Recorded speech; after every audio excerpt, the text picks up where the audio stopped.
So with the chaos that's going on with the multiple wars that the United States and its so-called allies are involved in, this is actually a wonderful opportunity to strike a deal with all the major powers.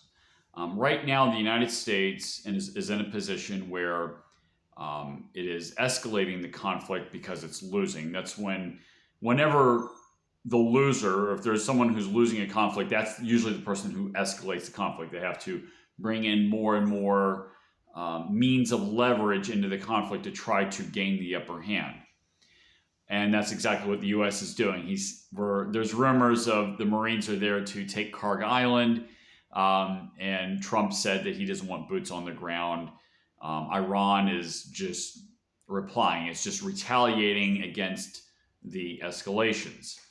And that tells you everything right there. So right now, we have a situation where we're being sucked into essentially World War III. With the Ukraine conflict, with the Iran conflict, with the problems that we have on our southern border, with the domestic problems that we have in this country, which, mind you, are a lot more consequential to the American people than what's going on around the world. You also have the mess in Europe. You got Israel with its, 8 or 9 front war. You got the Pakistani-Afghan conflict, and you have rumblings in Southeast Asia. I can go on, right? The very real threat of the world market collapsing. Without the oil flows, or a more expensive oil flows out of the Middle East, you're talking about shutting down supply chain steps in East Asia. A lot of these countries, like Japan, for example, or Saudi Arabia, they buy a lot of our U.S. debt. So how are we going to fund our government, right?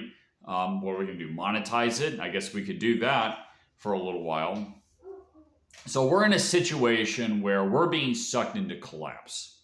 And Trump, while we still have NATO, while we still have military bases around the world, while we are still the largest consumer market in the world, we have an opportunity to use that as leverage. Only for a short period of time, because pretty soon that's not going to be the case.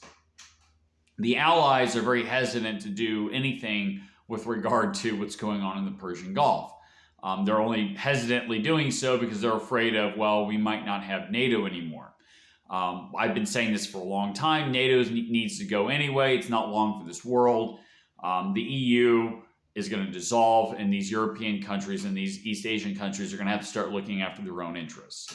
So here's what we'll do. Why don't we bring all the great powers together? We'll use a country like India, which is somewhat neutral, and we'll have them. We'll allow Modi to host these talks, and we'll come up with a new world order, okay? Not the new world order of, you own nothing and be happy, but rather a new world order like the millennial kind of generation new world order. Let's trade with everybody. Let's have reciprocal trade deals where we'll go towards zero tariffs. So this way, to be fair, let's back off from all these wars. Let's get the Israeli influence out of the United States so we don't have this problem again. Let's do it like this, okay? Let's look at the root causes of the problems. Let's attack the special interest that causes the problems. And in exchange, the United States will pull all their military bases out of all these regions. We'll pull out of NATO, okay? Which we're going to have to do anyway, but let's do that while we still have these institutions. Let's dissolve the old institutions. Let's build up new institutions. Let's have a security partnership with Russia. Let's look at our own hemisphere, okay, specifically, especially Mexico and Cuba, Canada as well. Let's make a security partnership locally in that region in North America. And let's hammer out a deal that way. Trump is a deal maker, right? He can do something like that. But in order to do that, he's got to flush out the Israeli influence out of Washington, D.C., and also in Wall Street and in Hollywood. To do that, you have to look at it for what it is. These are assets of a foreign country. It is a hostile foreign country that has got its tentacles inside our own country. It's not just Israel either, by the way. Qatar, Turkey, China, has their influences here as well. Believe it or not, we have France, England, and Germany. Their special forces are work for the deep state. Let's flush them all out. Let's be our own national countries. Let's lead by example. Let's be a free and open country and use that as an example to promote freedom around the world.